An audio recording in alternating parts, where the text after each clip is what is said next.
Good morning, everyone. I'm very excited to have one of my besties. You are here on Farm and Ranch Friday. I'm your host, Lindsey Hollin, one of our Farm and Ranch experts over here at eXp Realty. And I have the one and only Knolly Williams, better known as the business healer. If you don't know, he is a best-selling author, expert, I believe, in probably the most it's simple outlines on just how to get leads and listings, which is really the life of real estate if you're going to make some money. He's also an international speaker. I've had the pleasure of seeing him at events and getting to do some one-on-one. So I'm so excited to share his knowledge and foundation of lead generation with the farm and ranch community. So Nolly and I have been really brainstorming on when people talk about quote unquote farming and real estate. You go back and just think of basic residential. So we've kind of come up with some talking points and a little bit of a plan on how to steer this to help farm and ranch agents get more leads as well as more listings, which, let's face it, if you got the listing, you got everybody. So Right.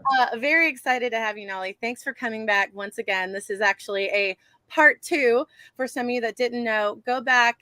We'll drop the link in the description. Go back and watch our part one. We really brainstorm and dive into the specific types of thought processes and really understanding yourself as a business professional. And then now we're kind of going to get into the nuts and bolts of how you should be thinking when it comes to farming a geographical area or a particular type of client. So Nolly, I'm just going to let you kind of give a background for those who do not know you and just really let you do your thing. Thank you, Lindsay. I'm super excited to be here this morning. It is Friday. It's a great day to be alive, and it's a great day to sell real estate.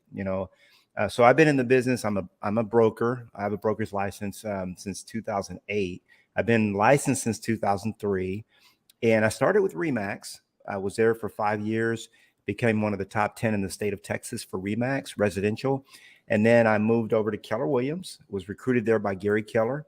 And I was there for 10 years, loved every minute of it. Actually sold over 1,000 homes during my first 10 years in real estate.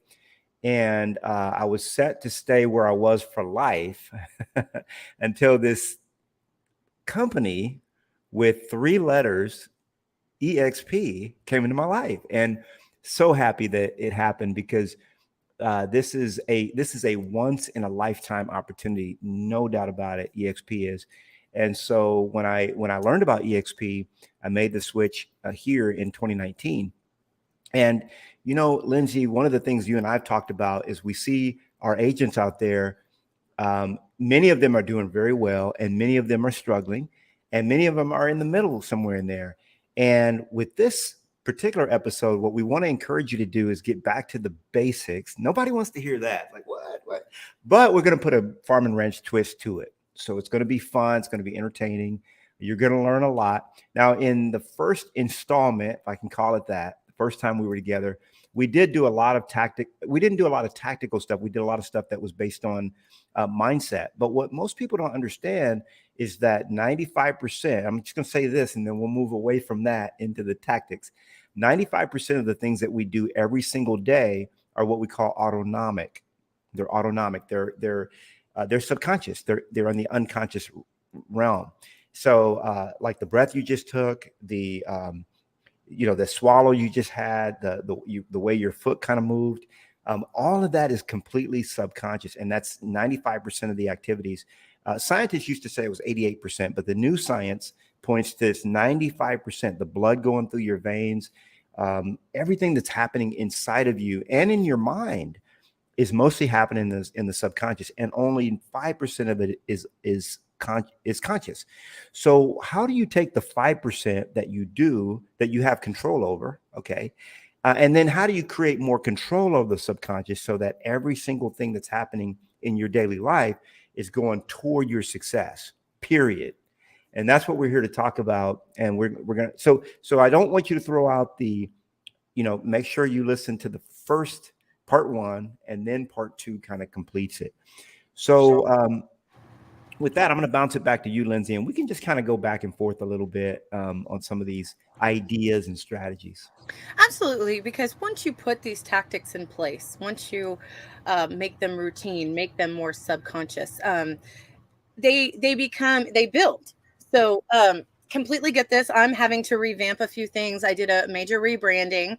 I used to my group was called Texas Rural Land Sales, and ironically, my phone number is 1833 TX Ranch. And I said, well, I'm an idiot.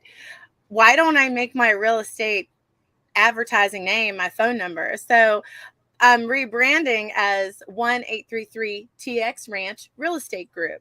So people see my phone number and know, you could see that sign with that phone number going 70 miles an hour down the road and be like, okay, we got to call the 1833 TX Ranch and ask about this property we drove by.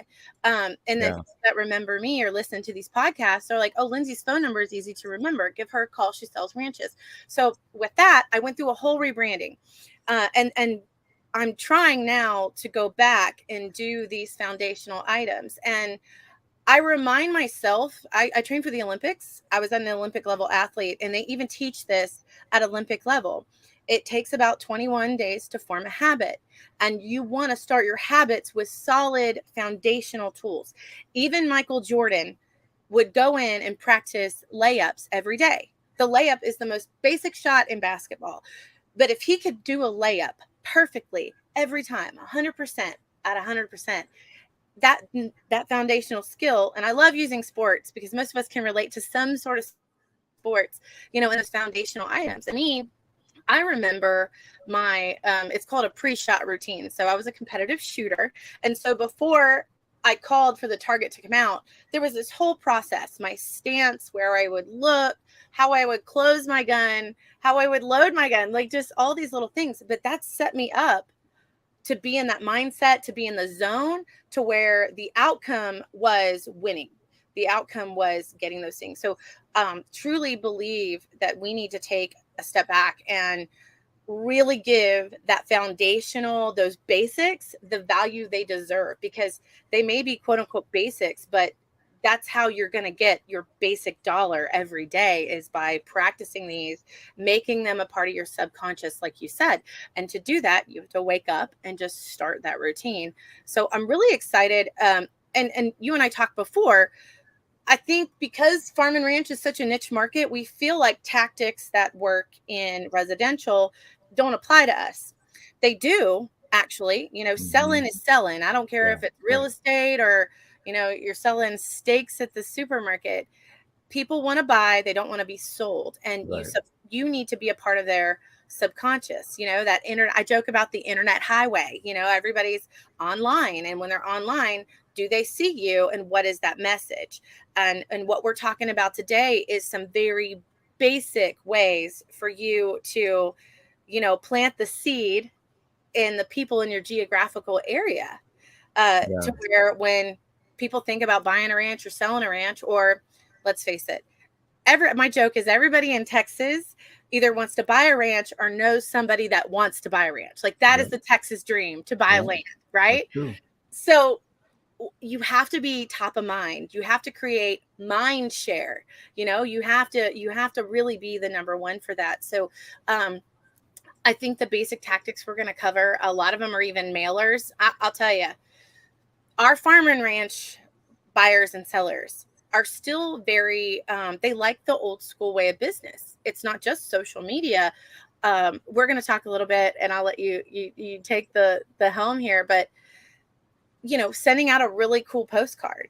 The fact that they're looking at their mail at their ranch or at their house. If they're an absentee owner, a lot of the mail from the ranch address goes to their house address, maybe in Houston or things like that.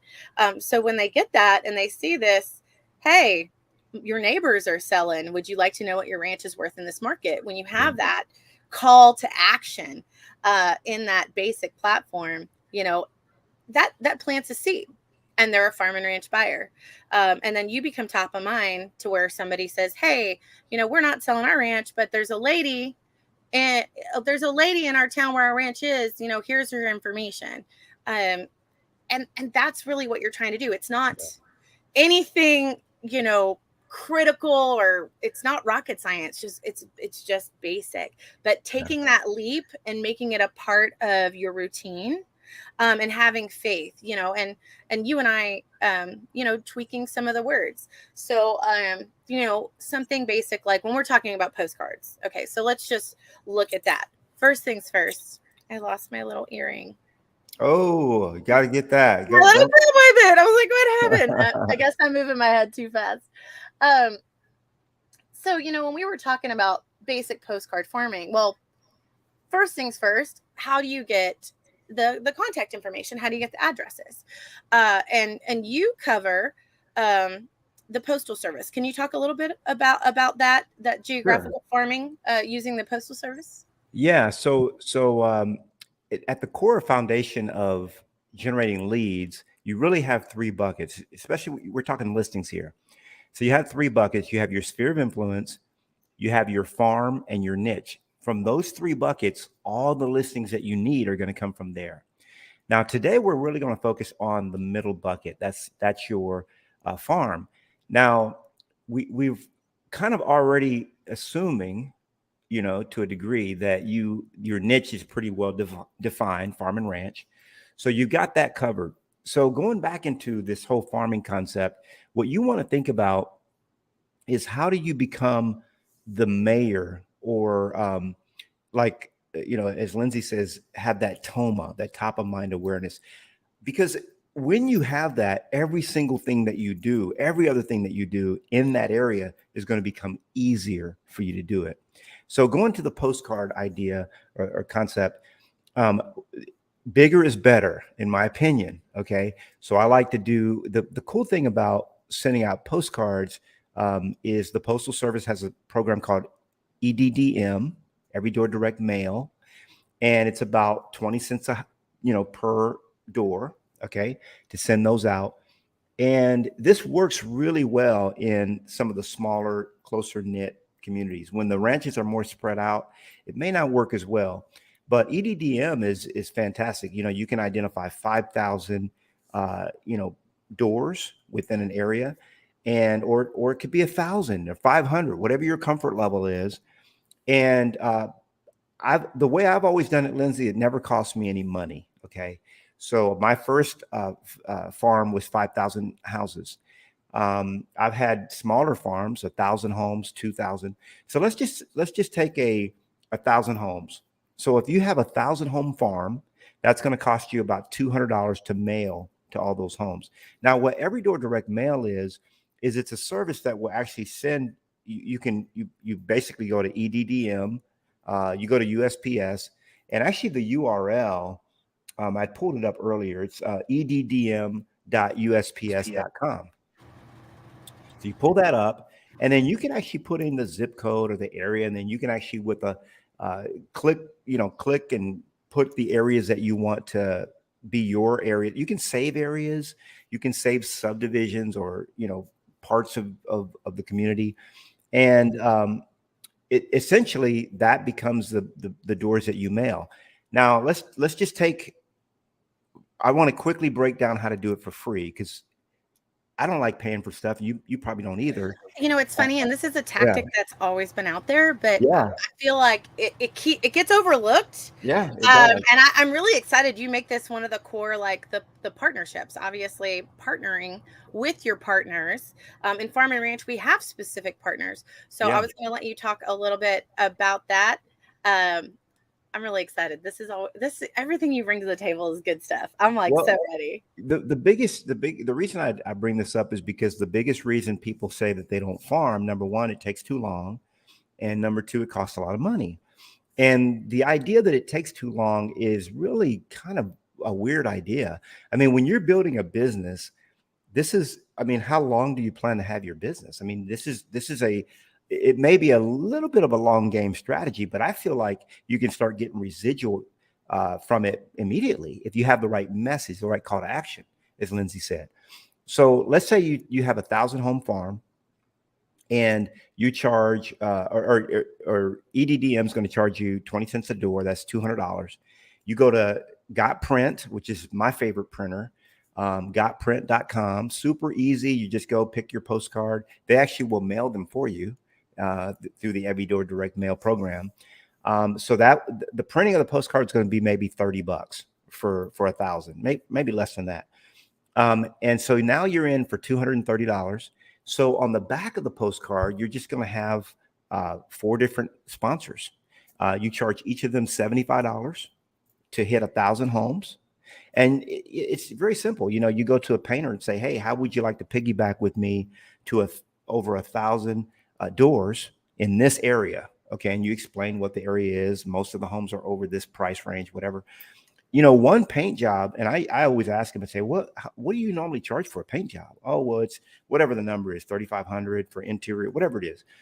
And I say, well, you know, if you realize for $75, you're going to go to 1,000 doors, and it's going to be, and by the way, the more known you become as you start doing this, the easier it's going to be to do that, because people are going to want to piggyback with you. So anyway, you only have to get 4 of those. That's $300 that you've raised, and now your mail cost is zero. Okay, You know? so taking that to the farm and ranch side of things. Yeah. Okay, so this is where I think agents get lost in niche markets. They don't understand how to apply those tactics. So real quick, I want you to, we're going to use me as a real life example. So you were talking about the funnels. So one funnel is your sphere of influence. So as a competitive shotgun shooter, from 16 years old, I had met all these people, CEOs of firearm companies, people in the hunting world.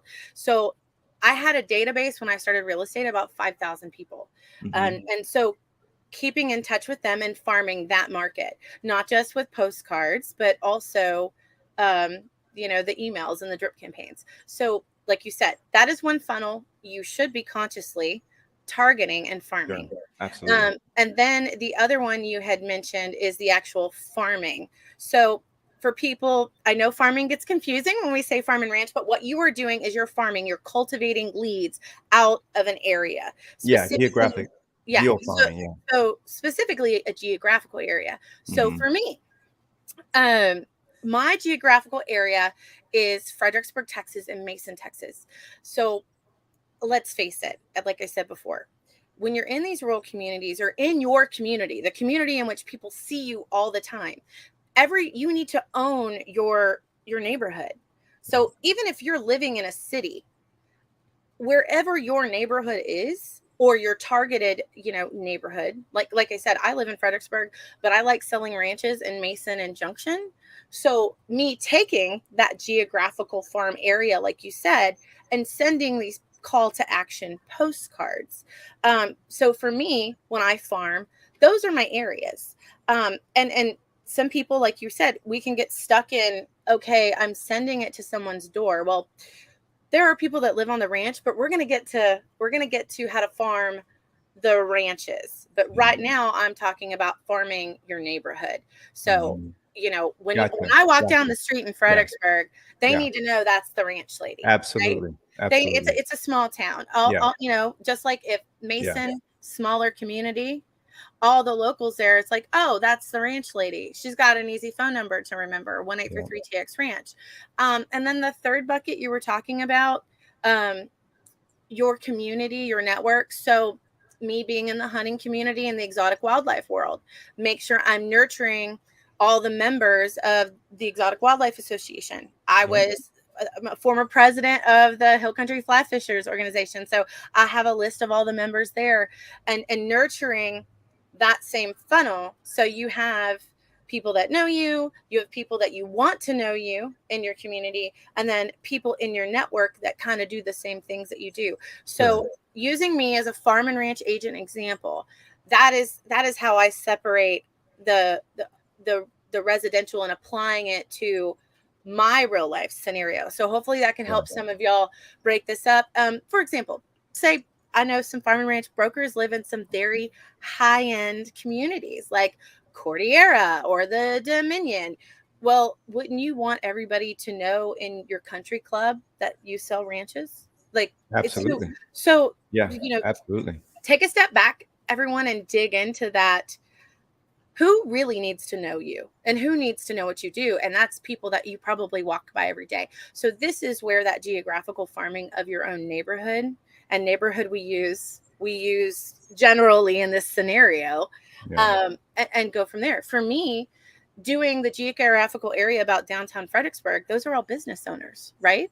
So I Hmm. have people that financially can afford a ranch because they own Yeah. a business in downtown Right. Fredericksburg. So thinking of that scenario as well. I'm gonna now extend it to, okay, we're talking about how to do the farming in the aspect of the United States Postal Service. Hmm.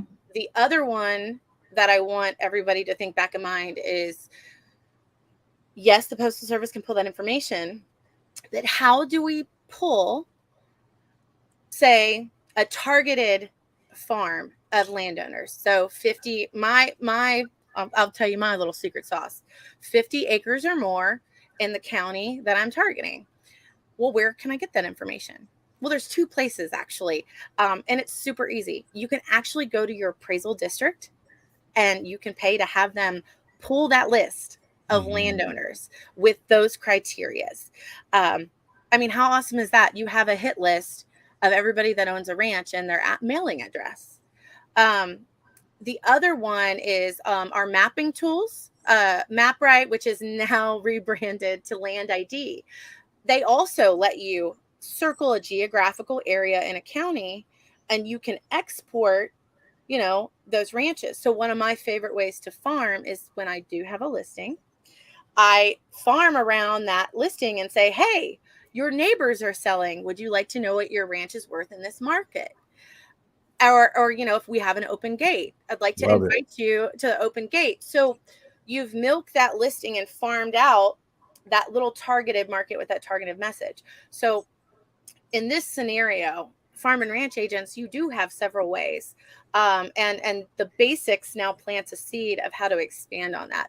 So Yeah. first things first, your geographical area, like where you live, your neighborhood, and then those targeted ranch clients. So I'm really excited because you can use your tools for that, and the basics branch off into, okay, well, where do I specifically get the list for the next, let's go out into the country. And so we Hmm. apply those same tactics and rules and messages, as well. And your got print, once you export that list from the appraisal district or Land ID, you can upload them. And I use got print. I love it. It is so Yeah. simple. It You can is. upload that list and it will send your postcards out for you as well.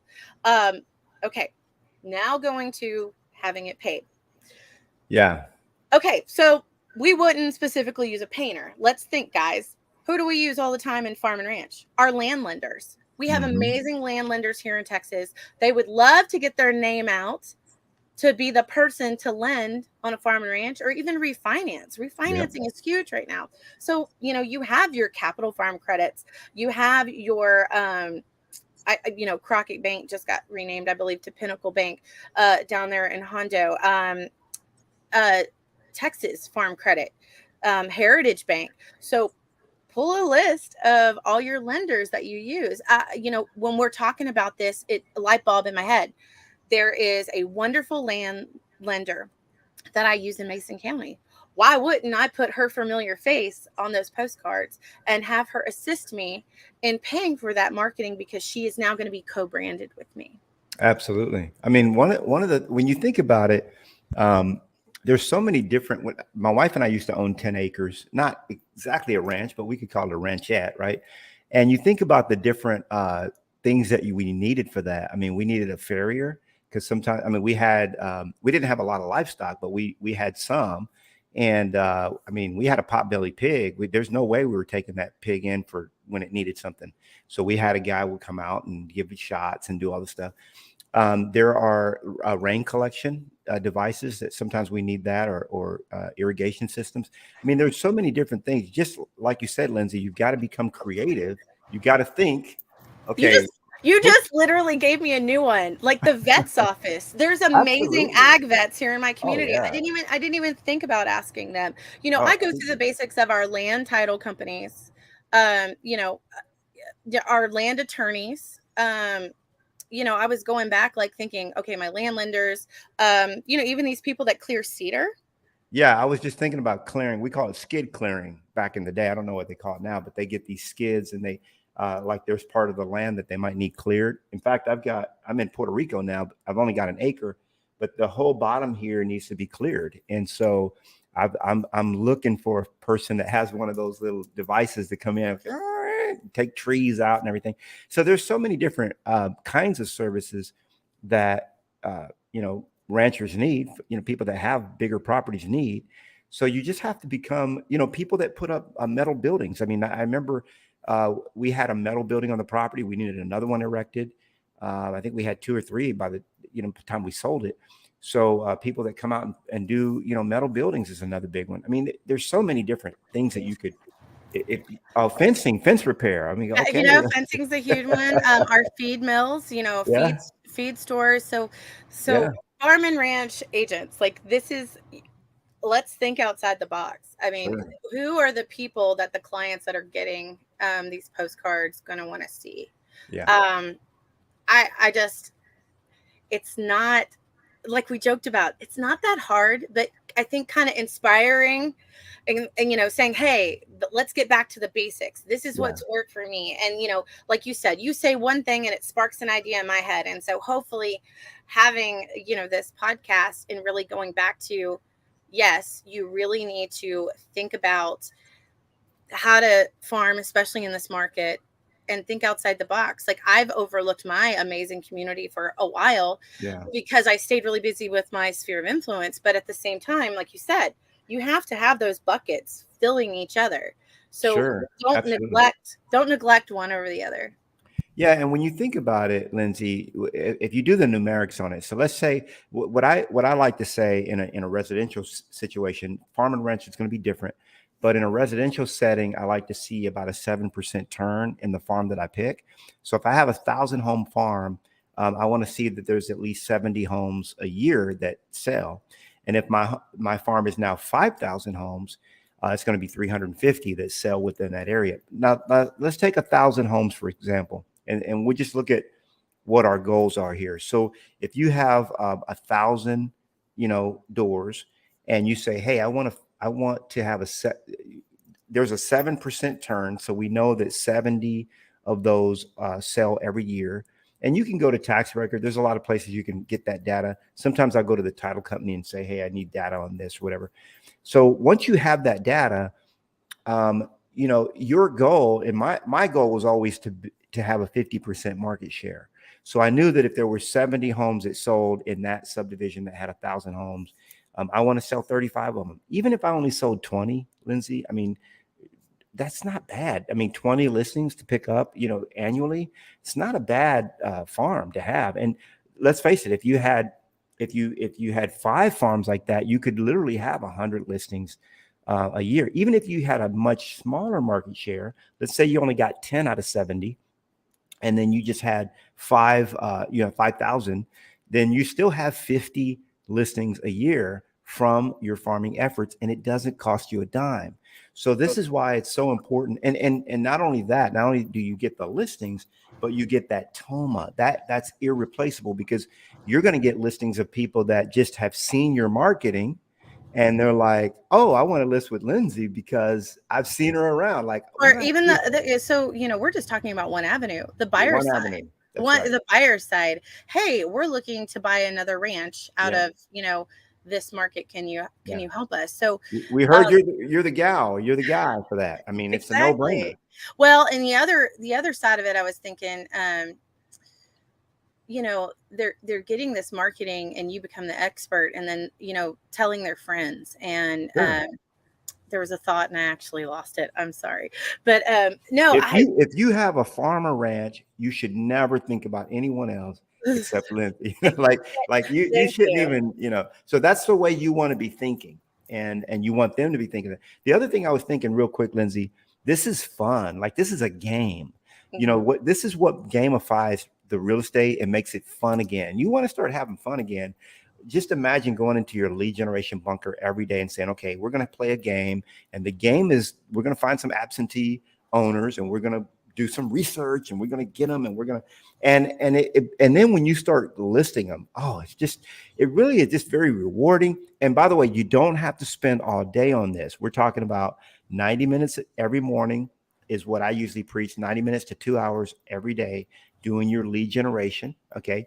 And the farming piece of it may only take 2 days a week that you focus on, 2 or 3 days, whatever you choose to focus on that, because you still got your sphere of influence and you're still doing other stuff. Well, But and yeah, you can put it on autopilot too. So you absolutely. could go in and Absolutely. put 6 months, so Yep. 6 campaigns, like Yep. do one mail, one a month, That's right. have it put out and timed, and it'll go out automatically. So, you may have spent a day to put that full marketing, but your 6 months of that geographical sphere is covered. Yeah, Um, and my admin always handled all this for me. So once I learned the game, the system, well, there was really no reason for me to personally do it. So then I would teach my admin person, okay, here's what we do. We do it this way and whatever. And so that, I mean, you can oversee it, but you don't have to feel like you personally have to do all of this yourself either. and even if you're newer or you're on a very tight budget, the fact that this can be done very quickly and Absolutely. partially, if not 100% paid for. One of the things I wanted to remind you is, unlike residential, like say worst case scenario, you get 2 listings or 2 leads a month, like 2 solid transactions a month. The average ranch right now that I'm looking at is 1 to 5 million. Yeah. So selling 2 to 10 million in real estate a month, like you're talking about maybe listing 15 homes, but let's back this down to like the worst case scenario is a pretty daggum good year. Absolutely. No doubt about it. Let me throw out a couple of other little quick ideas. I'm just going to sprinkle these, kind of like you've got the cake, you've got icing on it. Let's put a few sprinkles on it. So the trial listing strategy is one that I like to have in my tool belt. And it's one that I've taught all of my agents. They now have it in their tool belt. It's called a trial listing. Now, most people don't know what this is. And a lot of brokers are kind of look at me crazy when I first mentioned this. So I don't even think I've talked to you about this, Lindsey. But I happen to be a broker too. So I'm very cautious and careful. And thank God, got some wood here, knock on that. But over 1,200 transactions, never had a lawsuit in my career, never even had a legal filing against. So these are all cool strategies. They're above board, but the trial listing. So I learned this from an agent out of California, out of Rancho Cucamonga, and he would do this trial listing strategy. And what it is a trial listing is where you allow your client to try out listing the property without a full commitment. What does that mean? Well, a trial listing back in the day, like a year ago, would have been a 7-day or 10-day listing. Okay. Now I'm going to show you how to do it where the broker won't go crazy on you. But let's say nowadays I would do like a 30-day. So because the market shifted, I mean, so in Farm and Ranch, I would highly recommend maybe even longer. Because I would at minimum 3 months. Yeah. I would go for, I would say 3 months, because I feel like that's enough time for the investment. Yeah. In the aspect of, we deal with. Well, it's a psychological strategy. So yes, don't put your broker hat on yet. So let's go psychology on it. So, and I'm going to show you how it works in residential, and then you can figure out how to use this as a tool in your tool belt. So in residential, I remember I had Arthur Sneed called me up. He says, the first time I ever used the strategy, like 2 days after I learned it, he said, "Hey man, we're thinking about selling, but we're not sure the market, this and that, whatever. I'm not sure. I'm going to talk to Vivi and see what she thinks." And I said, "Well, Arthur, why don't we just do a trial listing?" And he did what everybody always does. He said, "What's a trial listing?" "Oh, well, that's just a listing where we basically put your house on the market. We just try it out. We try it for a few weekends." Now, if it doesn't go, you could cancel the deal at any time, whatever. Now, when I do the listing, Lindsey, now, by the way, he was like, "Oh, that sounds great."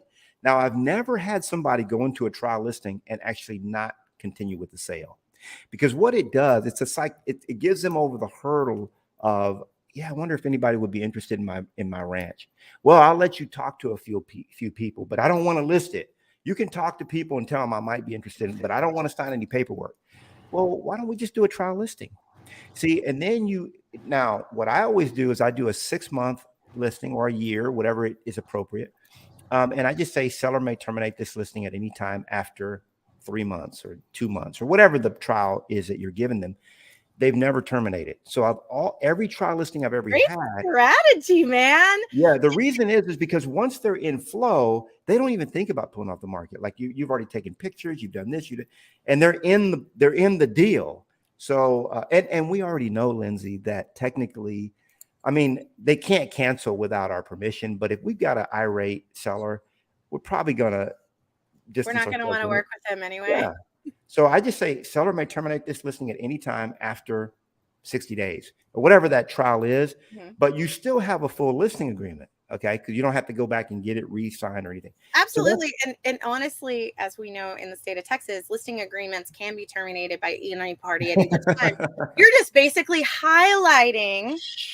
Don't let the seller know that. No, just kidding. Yeah, but that's how it is. You're basically highlighting that section of, hey. Yeah. And also too, in our market, it is scary when you tell a landowner that it potentially could be years. Yeah.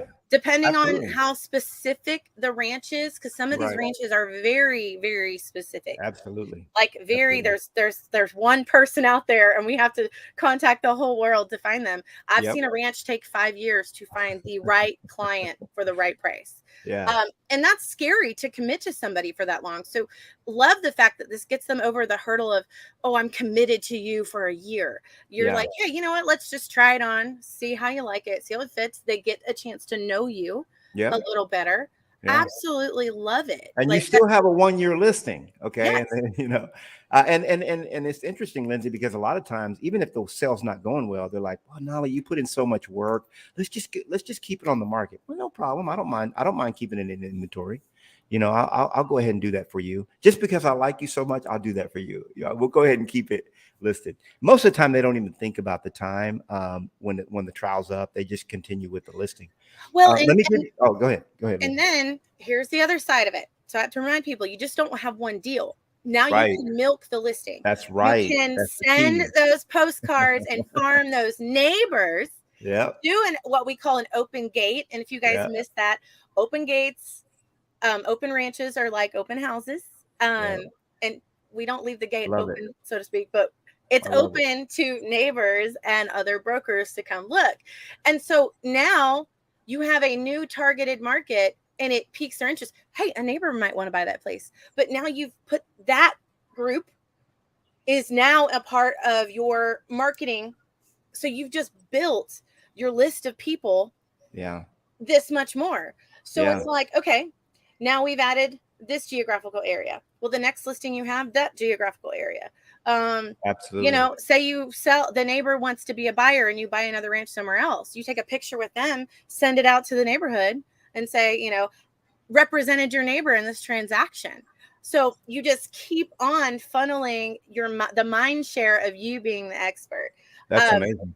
That's why I tell people, do not just look at the listing as one transaction. That can actually birth hundreds of transactions. And and it just makes your list bigger. I remind people, like, listen, once you add them to your Rolodex, keep them on there.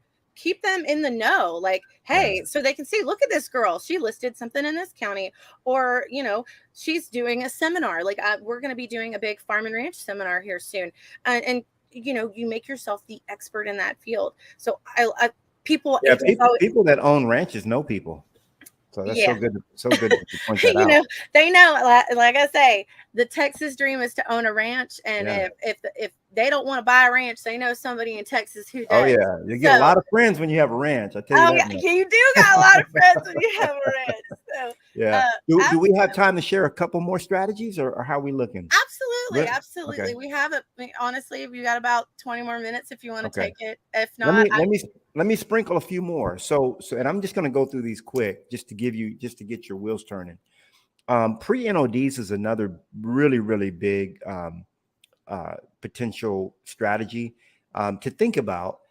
Pre-NODs is not an NOD. An NOD is a notice of default. That means that the person is already in active foreclosure.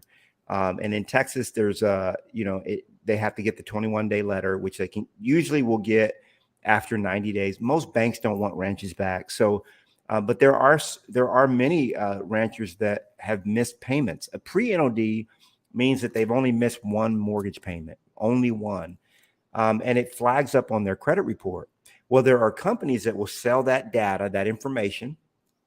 Companies like RedX and Land Voice are a couple that will sell the information of anyone that has missed a single payment. Now, once they miss a payment, that kind of tells you that there's something going on where they're struggling. And so pre-NODs is another potential list if you could aggregate enough of them to just reach out. You never want to call them and let them know that they missed a payment, because it's not public record. It's more like behind the scenes data that you're getting. I mean, it's legal it is completely legal for you to obtain the data, but it's kind of like you don't call somebody and say, "Hey, you missed a mortgage payment." Well, who told you about that? It's more like, "Hey, have you ever thought about selling?" You're just doing a prospecting call, just like you would do any other, but with the idea that these people might be in a better thought pattern for selling. Old expireds is another one. Okay, so we talked about trial listing, pre-NODs, and now I'm talking about old expireds. People that have had their ranches on the market maybe in 2019, 2018, 2017, and they pulled them off for whatever reason. Maybe it stayed in the family. They just never sold. And you can get a list of those people. You could do your research, or you could go to, again, RedX or Land Voice or some other company. And old expireds is another pretty good size potential bucket. So let me just dive in real quick to sure, absolutely, because a lot of our ranches aren't listed on the actual residential MLS. Mm. So what I was taught to do, you guys are going to get a nugget of knowledge. Ooh. When a new ranch hits the market, you schedule an alert in your CRM or in your calendar from 11 months out, to where if that is still on the market 11 months out, they probably had we go for 1 year, because you can't commit to that type of marketing. So on average, statistically, if they're still on the market, that agent has 1 more month. So being able to add that and plant a seed, as far as sending a mailer out, and there's ways to generically send out a mailer. You're not poaching by any means. So that was a trick that I've used in the past. And also you can kind of look for expireds. So we use Land Broker MLS, and then also land.com. Lands of America, we call it Lands of Texas. So there's strategic ways to pull that information. So don't think because it's not a traditional MLS you can't pull these tools, because I do think they're one of the hottest leads you can get. They're in the market to sell, and their listing didn't sell. So they're going to look for another quarterback. They're going to want to throw somebody in. It might as well be you. And I love the fact that you bring up, do not be scared of your appraisal districts. They are an amazing tool to filter out any geographical area by specific types of numbers. Like I said, like acre.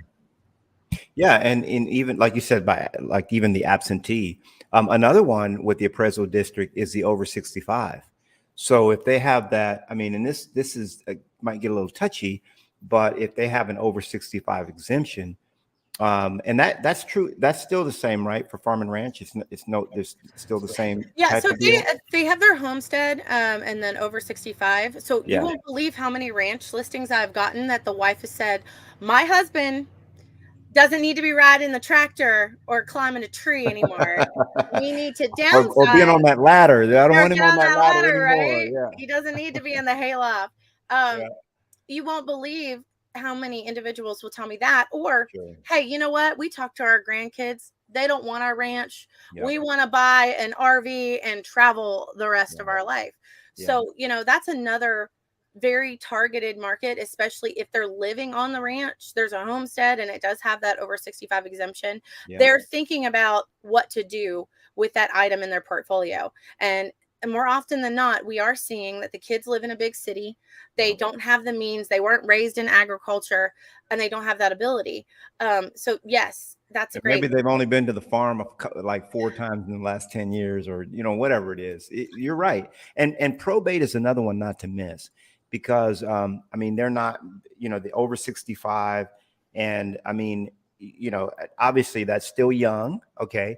But the point is, a lot of these people are making some decisions. They're like, hey, it's time to downsize, or I call it right size for your current lifestyle. Mhm. I don't want the farm anymore. I don't want to You do just this. you Mhm. just brought up 3 funnels that people overlook Yeah, big in time. farm and ranch. Probate. Yeah, that's Um, huge. Probate is huge. Mhm. Um, the over 65. And the one I want you to talk a little bit about, for those that don't know what an absentee owner is. Yeah, so absentee owners are people that own the property, but they don't live in the property currently. They have a different address. They might live in California. Why am I picking on California? Okay, hey, Well, we love you, California. in So Texas, it's kind of common that people own a ranch, but they live in Houston. yeah, So, yeah, so yeah, there's that mentality of, you might send absentee owners like, what's your ranch worth in this market? Are you thinking about planting that seed? In their mind, they're thinking, you know what? We haven't been to the ranch this yeah, year, or we haven't been to the yeah. ranch the past 2 years, and it's on our portfolio. It's costing us Yeah, money.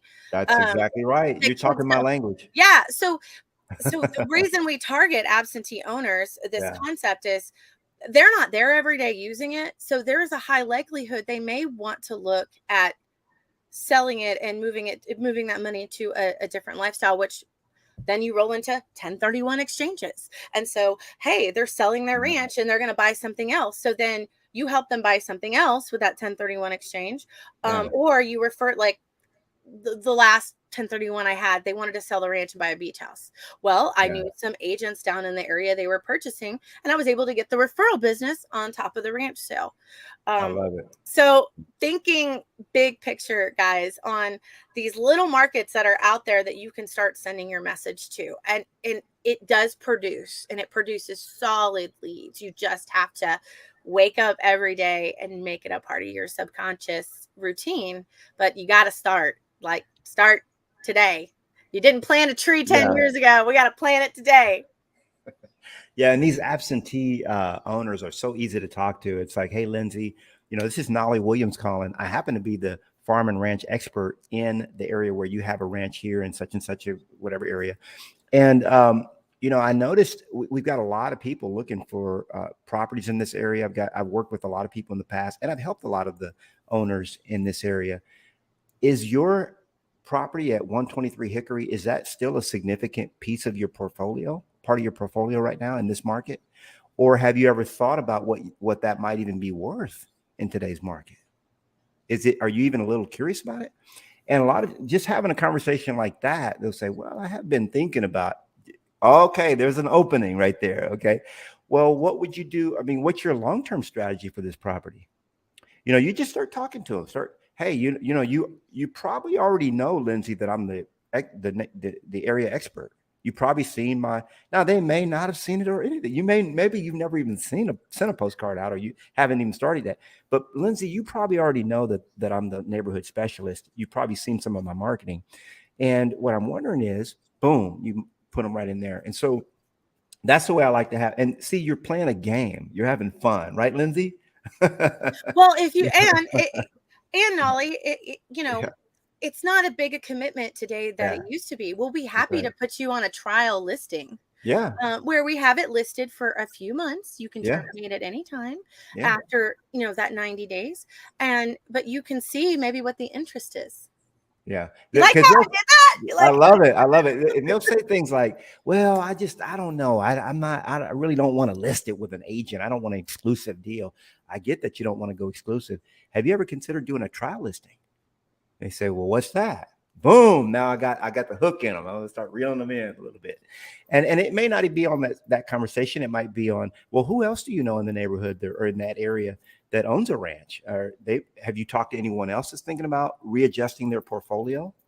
That's the way I talk to these people, because there are a lot of people right now that they might want their money in the stock market for 3 years instead of in that land, or they might want to do something else, or they might want to fund their kids' business.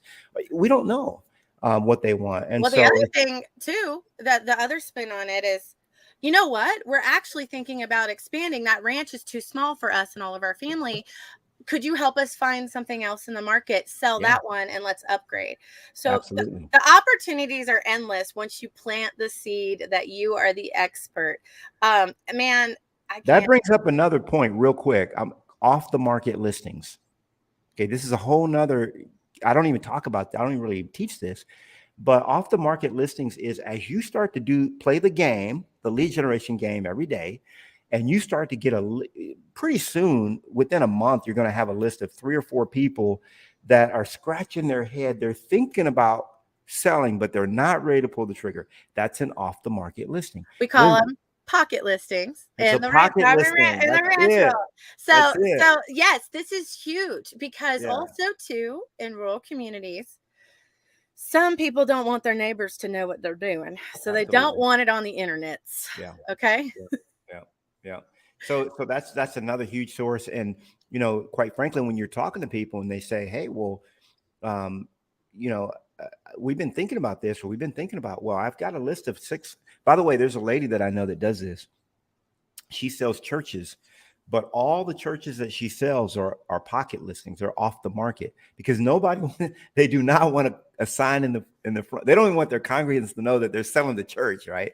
The building and stuff. So it's completely hush hush. And so there's this underground community of people that buy churches and that want. And so it's like, if you want a church, you're going to call Deidre, because that's what she's in Atlanta, and she's called the church lady. And so when you start to have these listings in your pocket, you say, well, listen, I'm not super at liberty this, but I've got a ranch over in such and such that if we could make the right kind of deal, it might work for you, you know? Um, or they might say, well, if the right buyer comes along, I think about it, but okay, boom, that's another pocket listing for you. Okay. And so going back to the protecting yourself on the broker side. Yeah, that's So, that's that's so critical. in Yeah. Texas, that's kind of like a for sale by owner. So we Yep. have a form Yep. in Texas, a track form that is agreement between the brokerage and the seller. So it's like 2 pages. So it's kind of like Yeah. a Used to be smaller. one page. It's a Yeah. smaller listing agreement. It's like a Yeah. smaller listing agreement, but basically you can put in there that you have the rights to sell this property to a buyer and put in the commission if that happens. And then also too, if you want to register buyers, you can add them in there. So Right. that's another way to protect yourself in the aspect. Well, how do you have permission to talk about this? Well, I do have a broker owner agreement with the owner of this property.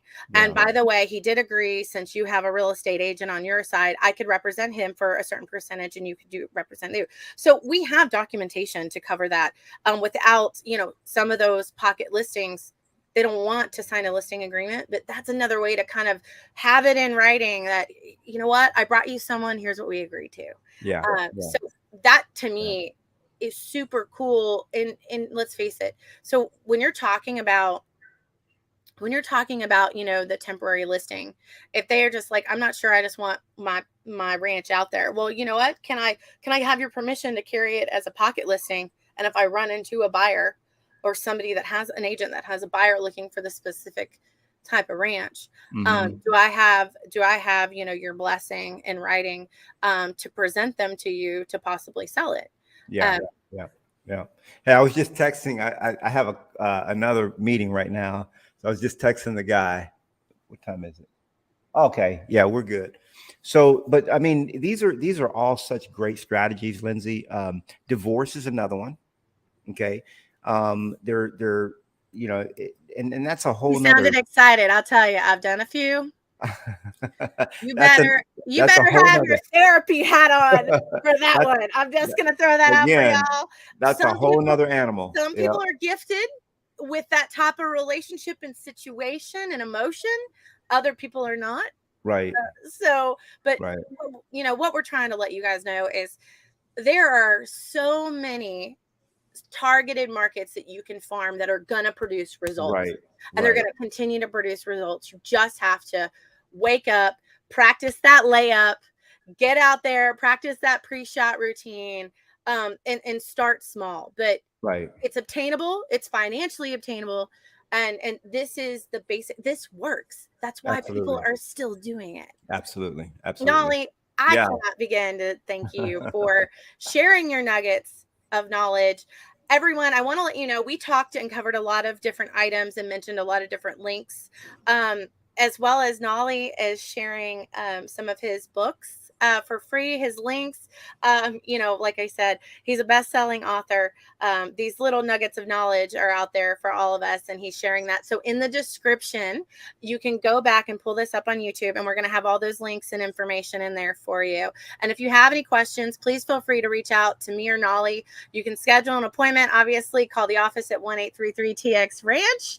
And then Knolly, you can reach him at Workplace Chat, and I'll put some of his contact information down there too. If you'd like Knolly.com, baby. Knolly, I will have that in there, Knolly.com. Thank you so much, Knolly. Thank you, Lindsey. I appreciate it. And thank you for listening. Awesome.